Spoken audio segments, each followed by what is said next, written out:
نحمده ونصلي علی رسولہ الکریم اما بعد۔ رمضان المبارک کو قیمتی کیسے بنائیں؟ یہ ایک ایسا سوال ہے کہ رمضان میں ہر مسلمان خواہ وہ مرد ہو یا عورت، ہر ایک کے ذہن میں یہ سوال آتا ہے کہ اللہ تبارک و تعالیٰ نے ہمیں یہ مبارک مہینہ عطا کیا تو ہم اسے کس طرح قیمتی بنائیں۔ اس کے لیے چند امور کا لحاظ کیا جائے تو ہم اس مبارک مہینے کو بخوبی قیمتی بنا سکتے ہیں۔ کچھ کام ایسے ہیں جن کو کیا جائے اور کچھ کام ایسے ہیں جن کو کرنے سے رک جایا جائے تو واقعتاً رمضان کو قیمتی بنایا جا سکتا ہے۔ جو کام کرنے ہیں ان میں سے چند یہ ہیں کہ افطار کرانا۔ نبی کریم صلی اللہ علیہ وسلم نے ارشاد فرمایا کہ جب کوئی کسی روزے دار کو افطار کراتا ہے، خواہ وہ ایک گھونٹ پانی یا ایک کھجور ہی سے ہو، تو اللہ تبارک و تعالی روزہ افطار کرانے والے کو بھی اتنا ہی اجر اور ثواب عطا فرماتے ہیں جتنے کہ روزے دار کو عطا کرتا ہے۔ اسی لیے روزہ افطار کرانے کا اہتمام کرنا چاہیے تاکہ اس کے ثواب کو ہم لوگ حاصل کر سکیں۔ دوسرا ہے خیر کے کاموں میں خرچ کرنا۔ جہاں تک ایک طرف نیکی کے اندر تعاون ہوگا کہ دوسروں کی امداد ہو جائے گی اور جو مستحق ہیں ان کی ضرورتیں پوری ہو جائیں گی، دوسرا کام یہ ہوگا کہ ان کی مدد اور ان کا تعاون کر کے اللہ تبارک و تعالیٰ کی رضا ہم حاصل کر سکتے ہیں اور اللہ کے سامنے اللہ کی سرخروئی حاصل کر سکتے ہیں۔ تیسرا کام ہے یکسوئی حاصل کرنا۔ رمضان مبارک کے مہینے کو قیمتی بنانے کے لیے ضروری ہے کہ کم سے کم اس مہینے میں اپنے تمام کام کو ترتیب سے ادا کیا جائے، ہر ایک کام کا وقت متعین کیا جائے اور زیادہ سے زیادہ وقت اللہ تبارک و تعالیٰ کی یاد کے لیے، نمازیں ادا کرنے کے لیے، تلاوت قرآن کے لیے، تسبیح اور تذکیر کے لیے اکٹھا کیا جائے، مہیا کیا جائے تاکہ ان کاموں کو ان کے وقتوں میں ادا کر کے زیادہ سے زیادہ اللہ کی یاد میں ہم لگیں اور اللہ کی خوشنودی حاصل کر سکیں۔ چوتھا کام ہے دعاؤں کا اہتمام کرنا۔ ویسے تو رمضان کا ہر لمحہ دعا کی قبولیت کا وقت ہوتا ہے، لیکن افطار کے وقت کے چند لمحات بہت ہی قیمتی ہیں کہ ایسے وقت میں اللہ تبارک و تعالی اپنے بندوں کی ہوئی دعائیں قبول کرتا ہے اور ان کی ضرورتوں اور حاجتوں پہ اللہ تبارک و تعالی نظر کرم کرتا ہے۔ اس لیے ہمیں ایسے وقت میں، افطار کے وقت میں، خود کے لیے بھی، دوسروں کے لیے بھی اور تمام امت مسلمہ کے لیے دعا کرنی چاہیے تاکہ اللہ تبارک و تعالی ہر ایک کی تمام پریشانیوں کو دور کرے اور ہر ایک مصیبتوں کو دور کرے۔ ایک اور کام ہے والدین کی اطاعت۔ ایسے اولادیں جو ہر وقت، ہر لمحے، ہر گھڑی اپنے والدین کی نافرمانی میں اپنی زندگی کو پروان چڑھا رہے ہیں، انہیں اس بات پہ غور کرنا چاہیے کہ ہمیں اپنے والدین کی نافرمانی سے گریز کریں، ان کے دلوں کو نہ دکھائیں، ان کی ضرورتوں کا خیال رکھیں، ان کے ادب و احترام کا خیال رکھیں، کیونکہ نبی کریم صلی اللہ علیہ وسلم جب ممبر پہ تشریف لے گئے اور پہلے قدم پہ رکھا تو فرمایا آمین، دوسرے پہ قدم رکھا تو پھر فرمایا آمین، تیسرے پہ قدم رکھا تو پھر فرمایا آمین۔ صحابہ کرام رضوان اللہ علیہم اجمعین نے پوچھا کہ اللہ کے رسول صلی اللہ علیہ وسلم، ہم نے آج آپ سے ایسی باتیں دیکھی جو پہلے کبھی نہیں دیکھی تھی، تو آپ نے اس آمین کے کہنے کی وجہ بیان کی۔ ان میں سے ایک آمین حضرت جبرائیل کی اس بد دعا پر بھی تھی جو حضرت جبرائیل نے کہا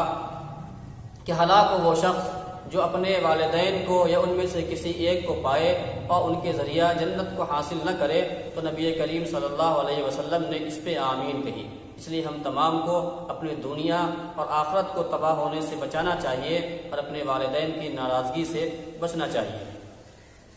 چھٹا کام ہے مسواک کا اہتمام کرنا۔ مسواک جیسے پورے سال سنت ہے، ایسے ہی رمضان میں بھی اس کا کرنا سنت ہے، بلکہ عام دنوں کے مقابلے میں رمضان میں مسواک کا اہتمام کرنا ثواب کو بڑھا دیتا ہے۔ اور ایک کام ہے رمضان المبارک کے اندر اللہ نے جس کو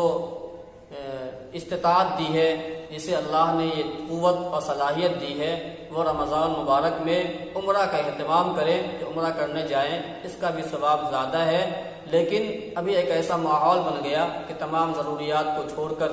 اڑوس پڑوس کا خیال کیے بغیر، گھر کی ضرورتیں پوری کیے بغیر ہر انسان عمرے کے لیے، حج کے لیے دورہ چلا جا رہا ہے۔ یہ بھی ایک ہمارے اندر خرابی ہے، اس پہ بھی غور کرنا چاہیے۔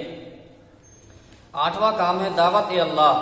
یعنی اس مہینے میں اللہ کی طرف لوگوں کو بلانے کا اہتمام کرنا چاہیے تاکہ وہ اللہ کے بندے بھی اللہ تبارک و تعالیٰ کے احکام پہ عمل کرتے ہوئے اپنے آپ کو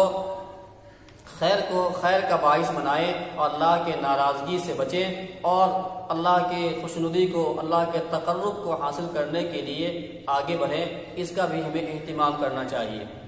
9واں کام ہے ایسے حضرات جنہیں اللہ نے دولت اور ثروت سے نوازا ہے، وہ اور بھی مزید کار خیر میں حصہ لیں اور ایسے موقع پر رمضان المبارک کے اہتمام کے لیے کچھ کتابیں، کچھ پمپلیٹ، کچھ کتابچے، رسالے خرید کر اللہ کے بندوں تک پہنچائیں اور دعوت کے اندر اس کو استعمال کیا جائے تاکہ رمضان کی اہمیت کو مسلمان بھی سمجھے اور مسلمان کے ذریعے سے دوسرے احباب بھی سمجھیں تاکہ وہ ان عبادتوں پہ غور کر کے اپنے آپ کو اس کے لیے تیار کر سکیں۔ 10واں کام ہے قرآن کریم کی تلاوت۔ قرآن کریم کی تلاوت کا اہتمام کرنا چاہیے اور اس کو صحیح انداز میں پڑھنے کی کوشش کرنی چاہیے تاکہ اس کے اندر ہونے والی غلطیوں سے ہم بچ سکیں اور اجتناب کر سکیں۔ اگر پہلے سے پڑھا ہوا نہیں ہے تو کوشش کریں کہ رمضان المبارک میں قرآن کریم کو سیکھیں اور اس کو جو ہے تلاوت کریں اور اسے پڑھیں تاکہ قرآن کریم کو سمجھنے میں اور اس پہ عمل کرنے میں آسانی ہو۔ 11واں کام ہے اپنے ماتحتوں کی فکر کرنا۔ اگر آپ دکان اور کارخانے کے مالک ہیں تو اپنے ملازمین کے بوجھ کو کم کریں، ہر طرح سے ان کا خیال رکھیں، ان کی رعایت کریں تاکہ وہ بھی اپنے وقتوں کو اللہ تبارک و تعالیٰ کی عبادت میں اور بندگی میں گزار سکیں اور ان پہ کام کا مزید بوجھ نہ بن جائے جو ان کو اتنا زیادہ تھکا دے کہ وہ عبادت کے لیے اپنے اندر سستی اور کاہلی کو محسوس کرنے لگے۔ 12واں کام ہے نماز پنجگانہ کا جماعت کے ساتھ اہتمام کرنا، کہ 5 نمازیں وقت پر جماعت کے ساتھ ادا کی جائیں۔ عام طور پر مغرب اور فجر میں اس میں کوتاہی اور سستی ہو جاتی ہے کہ افطار کرنے میں یا فجر میں نیند کے غلبے کی بنا پر نماز میں تاخیر ہو جاتی ہے یا جماعت میں شامل ہونے میں دیری ہو جاتی ہے۔ اس لیے ہمیں خاص طور پہ رمضان المبارک میں نماز پنجگانہ کا جماعت کے ساتھ اہتمام کرنا چاہیے تاکہ اپنے آپ کو اللہ کے حضور میں، اللہ کی بندگی میں زیادہ سے زیادہ اللہ کے سامنے ہم سجدے کریں۔ اور رمضان مبارک میں فرائض کے علاوہ جو فرض نمازیں ہیں ان کے علاوہ سنت اور نوافل کا بھی اہتمام کرنا چاہیے تاکہ زیادہ سے زیادہ ہمارے حصے میں اللہ کی بندگی شامل ہو سکے۔ 13واں کام ہے سحری کے وقت اعمال کا اہتمام، کہ سحر کے وقت تھوڑا پہلے بیدار ہو کر کچھ رکعتیں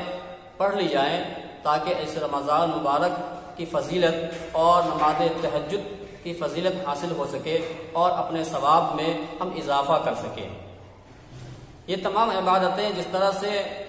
مردوں کے لیے ہیں، خواتینوں کے لیے بھی ہیں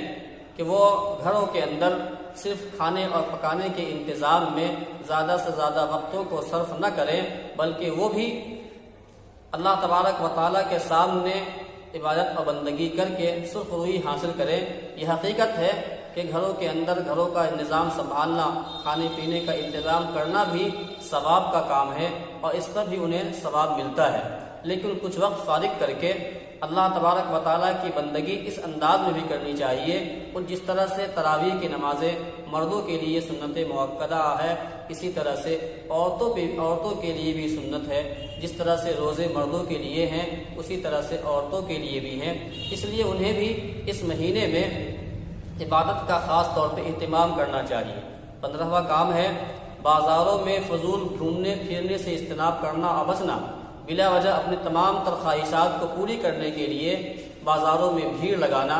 اور اکثر وقتوں کا رمضان میں بازاروں کے اندر کھو دینا، یہ کسی طرح سے مناسب نہیں ہے کہ اپنے قیمتی وقت کو ہم بازاروں کے اندر اپنی تمام تر خواہشات کو پوری کرنے کے لیے گھومتے پھرتے گوا دیں، جو کہ عام طور سے رمضان مبارک کے اندر مسلمانوں میں دیکھنے کو ملتی ہیں کہ خصوصاً عورتیں اپنا زیادہ وقت بازاروں کے اندر، مارکیٹنگ کے اندر کپڑا یا دوسری چیزیں خریدتی ہوئی وہ گزار دیتی ہیں۔ اس لیے ہم تمام کو اس سے اجتناب کرنے کی ضرورت ہے اور بچنے کی ضرورت ہے۔ اس کے علاوہ 20 رکعت تراویح کا اہتمام کرنا، کہ 20 رکعت تراویح خیر القرون سے لے کر آج تک تمام امت مسلمہ کا متفقہ ہے، سستی اور غفلت میں ہم تراویح کی رکعتوں کو نہ چھوڑیں اور پورے مہینے تراویح کا اہتمام کریں، خود بھی پڑھیں اور اپنے ماتحتوں کو بھی اس کی ترغیب دیں اور ان کے لیے بھی نظام اور وقت بنائیں تاکہ وہ بھی بآسانی تراویح کا اہتمام کر سکیں۔ خواتین کی تراویح اور اعتکاف، خواتین بھی اس سنت میں حصہ لیں، ان کے لیے بھی تراویح کا اہتمام کیا جائے اور اس کا بھی انتظام کیا جائے کہ وہ بھی تراویح میں شریک ہوں اور وہ بھی اپنے گھروں کے اندر اعتکاف کر سکیں۔ یہ چند امور ایسے ہیں کہ رمضان مبارک کے مہینے کو قیمتی بنانے کے حوالے سے قابل توجہ ہیں۔ اس کے علاوہ اور بھی بہت سارے کام ایسے ہیں اور بہت سارے مسائل ایسے ہیں جن پہ عمل کر کے ہم رمضان المبارک کو اور بھی مزید قیمتی بنا سکتے ہیں۔ اس کے لیے کسی بھی مستند عالم دین سے رجوع کر کے اس کو حاصل کیا جا سکتا ہے اور سیکھا جا سکتا ہے۔ رمضان مبارک کے اندر ایک اور سوال یہ ہوتا ہے کہ جہنم سے آزادی اور خلاصی کیسے ممکن ہے، کیونکہ ہر مسلمان کی یہ خواہش اور چاہت ہوتی ہے کہ وہ آخرت میں کامیاب قرار پائے، جنت میں چلا جائے اور اسے جہنم سے آزادی مل جائے۔ اس کے لیے رمضان مبارک کے اندر ان تمام کاموں کو اور جو بھی اللہ تبارک و تعالیٰ نے احکامات عائد کیے ہیں اس کی پابندی ضروری ہے اور اس پہ عمل کرنا ضروری ہے، جس میں سب سے پہلا ہے اعمال میں اخلاص، کہ جو بھی ہم عبادتیں کریں، جو بھی ہم اللہ تبارک و تعالیٰ کے لیے کام کریں، جو بھی ہم بھلائی کا اور تعاون کا کام کریں، اس کے اندر ہمارا جو عمل ہے وہ اخلاص کے ساتھ ہو، محض اللہ کے لیے ہو، دکھاوے کے لیے، ریاکاری کے لیے نہ ہو، یا یہ سوچ کر نہ ہو کہ اگر لوگ دیکھیں گے تو ہماری تعریفیں کریں گے اور لوگ یہ کہیں گے کہ فلاں آدمی بڑا سخی ہے اور لوگوں کی کافی مدد کرتا ہے۔ اللہ تبارک و تعالی ہمیں ان تمام باتوں پہ عمل کرنے کی توفیق دے اور جو باتیں ہیں ان پہ ہم عمل کرتے رہیں تاکہ اللہ تبارک و تعالیٰ کی خوشنودی حاصل کر سکیں۔ اس میں دوسرا کام ہے تکبیر تحریمہ کے ساتھ جماعت کا اہتمام کرنا، کہ جو ہی نماز کا وقت ہو تکبیر تحریمہ کے ساتھ جماعت میں شامل ہوا جائے، اور عصر اور فجر کی نمازوں کی پابندی کرنا جو کہ کافی مشغولیت اور کافی کام کا وقت ہوتا ہے، اس لیے اس کے اہتمام کی کافی فضیلت آئی ہے، اور ظہر سے پہلے اور بعد کی سنتوں کا اہتمام کرنا، کہ تمام سنن جو بھی نمازوں کے اندر رکھی گئی ہیں ان کا اہتمام کیا جائے، اور اس کے بعد فرائض کی ادائیگی کی جائے۔ اس کے بعد اللہ تبارک و تعالیٰ کی خشیت سے، اللہ کے خوف سے رونا، یہ تمام کام کرنے کے بعد ایسا محسوس کرنا کہ ہم نے اللہ کا جو حق ہے وہ تو کبھی ادا نہیں کر سکتے، لیکن جن کاموں کو اللہ کی رضا کے لیے ہم نے کیا ہے وہ بھی کسی اہمیت کے حامل نہیں ہے۔ اللہ تبارک و تعالیٰ غفور الرحیم ہے، اس لیے اللہ سے رو کر، اللہ کے خوف سے اپنے آپ کو سنبھال کر اس طرح سے دعا کرنی چاہیے کہ اللہ تبارک و تعالیٰ ہمارے ان اعمالوں کو جس شکل میں بھی ہم نے اللہ کی رضا کے لیے کیا ہے اسے اللہ قبول کر لے۔ اس کے علاوہ ایک کام اخلاق کے اندر نرمی۔ نبی کریم صلی اللہ علیہ وسلم نے ارشاد فرمایا کہ جو شخص ہلکا، نرم خو اور لوگوں کے قریب ہوگا اللہ اس پر آگ کو حرام کر دیتے ہیں۔ اور 8واں کام ہے بیٹی اور بہنوں کی پرورش، کہ نبی کریم صلی اللہ علیہ وسلم نے ارشاد فرمایا کہ میری امت کا جو بھی شخص 3 بیٹیوں اور یا بہنوں کی پرورش کرے گا، ان کے ساتھ بھلائی کا معاملہ کرے گا، تو یہ بیٹیاں اور بہنیں اس کے لیے جہنم کی آگ سے رکاوٹ بن جائیں گی۔ امام احمد ابن حنبل رحمۃ اللہ علیہ مسند احمد میں روایت ہے کہ ان کو سنجیدگی کے ساتھ کھلایا پلایا اور پہنایا تو یہ اس کے لیے قیامت کے دن جہنم کی آگ سے حجاب بن جائیں گی۔ نواں کام ہے غلاموں کو آزاد کرنا، کہ کوئی بھی مسلمان مرد کسی مسلمان غلام کو آزاد کر دے تو یہ اس کے لیے آگ سے آزادی کا باعث بن جاتا ہے۔ اگرچہ آج غلام اور باندیوں کا زمانہ نہیں ہے، اور بھی مزید اللہ تبارک و تعالیٰ کو راضی کرنے کے لیے، اللہ کے احکام پہ عمل کرنے کے لیے مختلف صورتیں اور شکلیں موجود ہیں، ہم کو ان تمام طریقوں پہ چلنا چاہیے۔ 10واں کام ہے مسلمانوں کی عزت کا دفاع کرنا، کیونکہ نبی کریم صلی اللہ علیہ وسلم نے ارشاد فرمایا کہ جس نے اپنے مسلمان بھائی کی مدد کی، اس کی غیر موجودگی میں اس کی عزت کا دفاع کیا، اللہ پر حق ہے کہ اس کو جہنم کی آگ سے آزاد کر دے۔ ہمیں یہاں پہ یہ بھی غور کرنا چاہیے کہ پہلے ہمیں یہ کوشش کرنی چاہیے کہ ہم ایسی مجلسوں میں شرکت ہی نہ کریں جس میں بہتان، غیبت وغیرہ کسی بھی ذریعے سے مسلمانوں کی حد کی عزت کی جا رہی ہو۔ اگر مجبوراً بیٹھنا بھی پڑ جائے تو کسی کی غیبت سننے سے اجتناب کرنا چاہیے اور ایسی مجلسوں سے اٹھ کر چلے جانا چاہیے۔ 11واں کام ہے الہا و زاری اور دعا کی کثرت، یعنی اللہ تبارک و تعالیٰ سے ہمیشہ مسلسل دعائیں کرتے رہنا چاہیے اور خیر کا مطالبہ کرنا چاہیے اور شر سے پناہ مانگنی چاہیے، اور ان تمام خیر میں حصہ مانگنا چاہیے جنہیں اللہ کے نبی صلی اللہ علیہ وسلم نے مانگا، اور ان تمام شر سے پناہ مانگنی چاہیے جس سے نبی کریم صلی اللہ علیہ وسلم نے پناہ مانگی۔ 13واں ہے فقراء، مساکین اور مستحق لوگوں کی امداد کرنا اور ان کی تعاون کرنا، بھوکوں کو کھانا کھلانا، ضرورت مندوں کی ضرورتوں کو پوری کرنا، تاکہ اللہ تبارک و تعالیٰ کے یہ بندے اپنی زندگی کو کمزوری میں اور ناداری میں نہ گزارے، وہ بھی اپنی ضروریات کو پوری کر سکیں اور اللہ کا شکر ادا کر سکیں۔ یہ ایک بات ہے جو ہم تمام کو ذہن نشین رکھنی چاہیے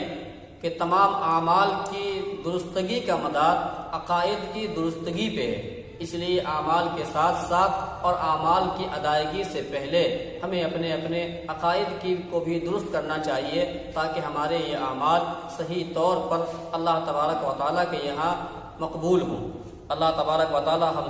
سب کو ان خیر کے کاموں پہ عمل کرنے کی توفیق عطا فرمائے اور جہنم کی آگ سے ہم تمام کو نجات دے اور آزادی دے۔